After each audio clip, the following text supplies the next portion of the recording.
This is a carpet set and a boot trunk mat for the Jaguar XK120 open two-seater Roadster. This has been done in new tan Deluxe wool, and it has been edged in what Jaguar referred to as light tan on their very early cars. Not to be confused with biscuit light tan, just FYI. It's very sort of orangey sunset sort of colour. This has all been at the request of the customer. This is a very unique car. It's one of 26 cars that left the factory originally with the two-tone biscuit and pigskin interior. So the customer has asked for new tan as the wool-based products, so i.e. the carpets and the moquette areas. The edging matches his main trim, which he is using for pigskin, as this is the details he's found to be correct for his particular car. Always open to interpretation, that, so just bear that in mind. And see our website for the photos and videos of his seats, which look lovely.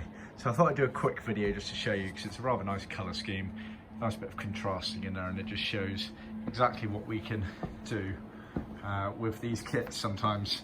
So it's Deluxe wool carpet, so very premium automotive carpets, and like I said, it's been edged in this leather cloth Jaguar light tan material here with biscuit stitching on it. Leather cloth being the original material used to edge carpets. The heel pads are leather, so this is out of the customer's leather that he sent us, which is like I say, what he's found to be true and correct for pigskin, but take with a pinch of salt. As you'll note on there, it's got the cross sewn onto it, so that is only applicable to the Jaguar 120 range, Jaguar XK120 range. 140s and 150s did not have the cross sewn onto it, but they were still leather. And then you had the gear lever, again in leather with the surround, also in leather here and edged over. So that's your set there. Just to briefly go over it, it's for a right-hand drive car, hence the slits there for the brake and accelerator pedals, etc. It's edged, not on all pieces. General rule of thumb is that any unedged piece, say like the gearbox sides here, will tuck underneath the edged side of a front floor, so it won't be on show in the car. Same again with the bottom edges of those bits there, it will get tucked underneath the front floor as it butts up.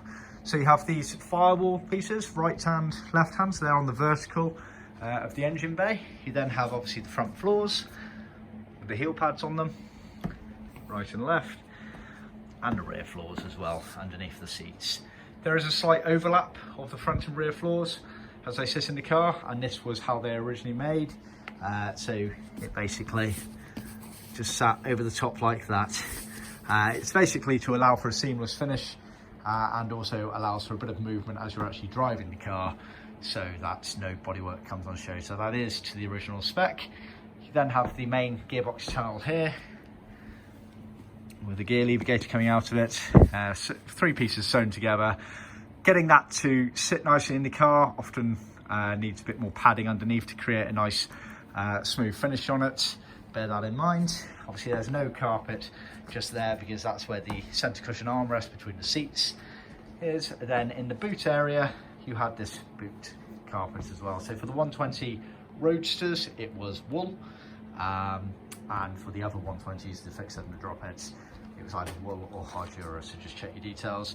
You have a cutout there for obviously the petrol filler pipe as it sat in the car, which depending on the age of the car was either completely plain and just the steel finish on it, or for some of the cars that was finished in a moquette material, which is a thin short pile carpet like material.